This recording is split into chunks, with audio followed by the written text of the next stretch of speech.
வணக்கம். இந்த வீடியோவில் 4 மாத அரியர் அகவலைப்படி உயர்வு 31/3/2026 அரசு ஊழியர்களுக்கு புதிய அறிவிப்பு சார்ந்து தகவல்கள் கிடைத்திருக்கிறது. இது குறித்து முழு விவரத்தையும் பார்க்கலாம். இந்த வீடியோவை தொடர்ந்து பார்க்கறதுக்கு முன்னாடி நம்ம சேனலை இதுவரைக்கும் சப்ஸ்கிரைப் பண்ணாதவங்க இந்த வீடியோக்கு கீழே இருக்க ரெட் கலர் சப்ஸ்கிரைப் பட்டன் அழுத்தி சப்ஸ்கிரைப் பண்ணிக்கோங்க. மத்திய அரசு ஊழியர்கள் மற்றும் ஓய்வூதியர்களுக்கு நீண்டகால எதிர்பார்த்து காத்திருந்த அகவலைப்படி டிஏ உயர்வு குறித்து முக்கிய தகவல்கள் வெளிவந்துள்ளன. தற்போது அனைவருடைய கவனமும் மோடி அமைச்சரவையினுடைய அடுத்த கூட்டத்தின் மீது திரும்பியிருக்கிறது குறிப்பிடத்தக்கது. மார்ச் மாதம் 18 அல்லது மார்ச் 25ஆம் தேதி அன்று மத்திய அமைச்சரவை கூட்டம் நடைபெற இருப்பதாக தகவல்கள் வெளிவந்தது. அதன்படி மார்ச் 25ஆம் தேதி மத்திய அமைச்சரவை கூட்டம் நடைபெற்றது.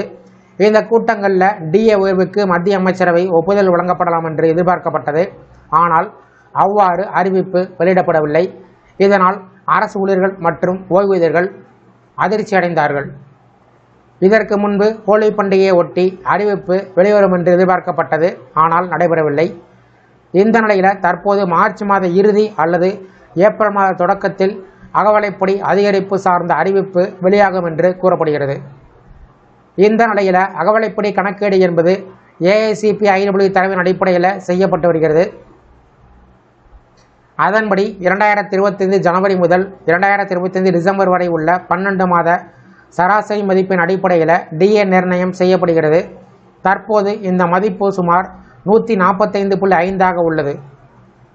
இந்த கணக்கீட்டின் அடிப்படையில் டிஏ சுமார் 60.33% கணக்கீடு செய்யப்பட்டது.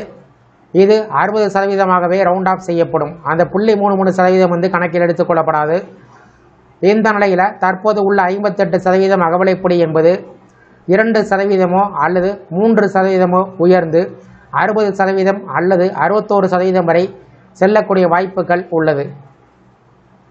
டிஏ கணக்கிடுவதற்கான சூத்திரம் டிஏ சதவீதம் = AICPIW 12 மாத சராசரி - 261.42 வகுத்தல் 261.42 பெருக்கல் 100.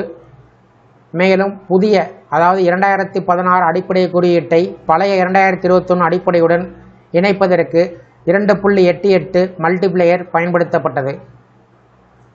அதிகாரப்பூர்வ அறிவிப்பு மார்ச் மாத இறுதி அல்லது ஏப்ரல் தொடக்கத்தில் வெளிவந்தாலும் அகவலைப்படி உயர்வு 2026 ஜனவரி 1 முதல் முன்தேதியிட்டு அமலுக்கு கொண்டு வரப்படும். இதன் காரணமாக ஜனவரி, பிப்ரவரி, மார்ச், ஏப்ரல் இந்த 4 மாதங்களுக்கான அரியர் தொகை ஒரே தடவையில் அரசு ஊழியர்களுக்கு மற்றும் ஓய்வூதியர்களுக்கு வழங்கப்படும். இது ஊழியர்களுடைய சம்பளத்தில் குறிப்பிடத்தக்க மாற்றத்தை ஏற்படுத்தும். 7வது ஊதிய குழு பரிந்துரைகள் 2025 டிசம்பர் 31 முடிவடைந்தது. அதற்கு பின்பு வரக்கூடிய முதல் டிஏ உயர்வாக இது இருப்பதால் இது மிகவும் முக்கியமானதாக கருதப்படுகிறது. மேலும் 8வது ஊதிய குழு சார்ந்த விவாதங்கள் நடைபெற்று வருவதால் இந்த டிஏ உயர்வு எதிர்கால சம்பள கணக்கீட்டில் தாக்கத்தை ஏற்படுத்தும். மொத்தத்தில் மத்திய அரசு ஊழியர்களுக்கு டிஏ உயர்வு சார்ந்த அறிவிப்பு மிக விரைவில் வெளியாகும் என்று சூழல் உருவாகியிருக்கிறது. ஆனால் இதுவரையில் மத்திய அரசிடமிருந்து அதிகாரப்பூர்வ அறிவிப்பு வெளிவரவில்லை.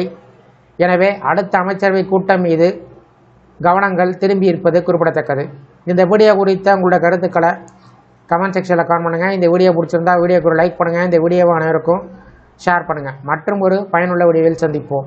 நன்றி.